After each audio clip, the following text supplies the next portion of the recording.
یو مولا دی مختص پیژني مولا خو نه خلکو ته مولا وي هغه دې ترجمه کوي وقالوا وی بدوی لو كنا کچرته وی منګه نسمعو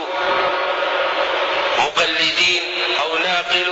یا مجتهدين ما كنا في اصحاب السعير منګه په جهنم کې نه الله دې وی جهنميان وی جرمان منګه یا مقلدين او یا سوي یا مجتهدين وی آزاد داش وقالو وی بدی ولو كنا نسمعو کاش کوم تقلید کړي و او ناقل یا موږ مجتهدین و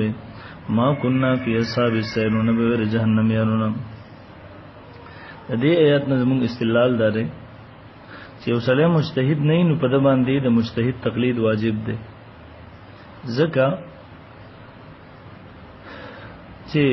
په ترک د تقلید باندې یو تفصیلی تقلید پرېږدي هغه لپاره چې مجتهد نه دی او بیا هم تقلید نه کوي نو د جهنم وعید ورله دا دی راغلی دی نو دې نه معلومیږي چې تقلید واجب دی یاد وساتئ دلته نسمع او معنا تقلید او د ناقل معنا اجتهاد دا مفسرین کړي د موږ ځان نه کو بعضی خلک په دې باندې به تندې تریو چې قرآن کی تحریف کړي او کو نعوذ بالله یاد وساتئ دلته تاسو ته صرف دوه حواله در کوم شاه عبدالعزیز رحم الله غسله تیر شوه دی چې د پلار په هندستان کې د ټوپ په دغه بری صغیر پاکو هند کې په دغه ټول یعنی اجمی جبه کې د ټولو نه اول د قران مجید ترجمه کوونکې په فارسی جبه کې شاه ولی الله رحم الله دی او بیا په دغه جبه کې په اجمی کې تفسیر لیکونکې شاه عبدالعزیز رحم الله دی علما فرمایي کې دیو دا جرأت نه وکړي د قیامت پورې مشکل و چې بل چا د جرأت کړي چې قران ترجمه یا تفسیر اجمی جبه کې وکړي اول ابتدا کوونکې دیو دویم نمبر تاسو کو وګورئ یو سلیب زمونږ په دغه بری صغیر کې خپل سند نبی صلی الله علیه وسلم ته رسي او د مین شاه عبدالعزیز رحم الله لري کې نو د خپل سند نشي لري کوله دریم نمبر د شاه عبدالعزیز رحم الله دغه تفسیر عزیزی ادی مبارک کې خپل شاه عبدالعزیز رحم الله لیکي او د قیامت پر ورځ به خلکو سره خپل اعمال ور سره د الله مخې ته وځي ما سره په پترخ کې زما د تفسیر عزیزی را سره د الله مخې ته وځم علماء فرمایي کاش کده دغه تفسیر پورا کړی وي نو په اجمی جبه کې د قران د تفسیر هغه قرض ادا کړی وي حق ادا کړی وي ځکه په نورو جبو کې خو لیکل شوی دي خداغه عربی جبو کم تفاسیر دي یا په نورو جبو کې په دغه اجمی جبه کې به هغه تفاسیر حق ادا شوی وي خو کاش چې هغه وفات شو جون وفاونه کړه تفسیر پاتې شو نو دا شاه عبدالعزیز رحم الله دغه سړی دی د خپل تفسیر عزیزی پارا نمبر 29 صفحہ نمبر 13 دیا لسم نمبر صفحہ کی دے لکھی وبعض از مفسرین نسمع و ربر تقلید و ناقل و ربر تحقیق حمل نبود ان کہ ہر دو راہ نجاتن بعضی مفسرین نسمع و تقلید باندی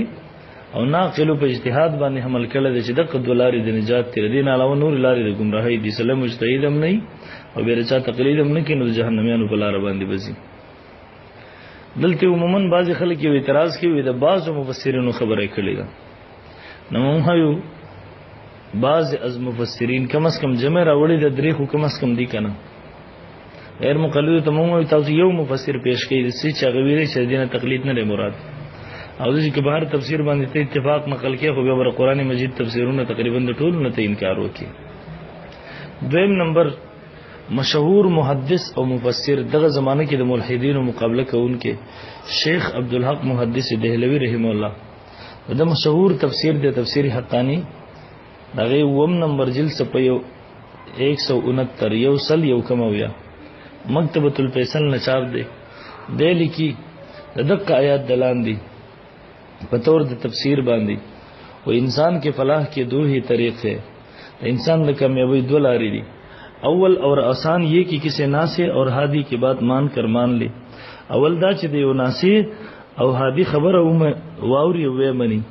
یہ تقلید کا مرتبہ ہے دار تقلید مرتبہ ہے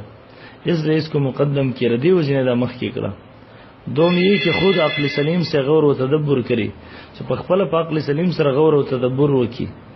اجتهاد کا مرتبہ ہے اجتهاد مرتبہ ہے پھر جس کو دونوں باتیں نصیب نہ ہو بے چاہت دوڑا نصیب نہیں تو اس کے برباد ہونے میں کیا شک ہے دغه په بربادی کې څه شک دی چې د مجتهد هم نه دی ورسره تقلید هم نه کوي دغه رنګ نور مفسرین هم لیکلي مولانا مثلا حضرت تانوی صبر الله وغیرہ وغیرہ خو ان شاء الله هم د کوم رو کافی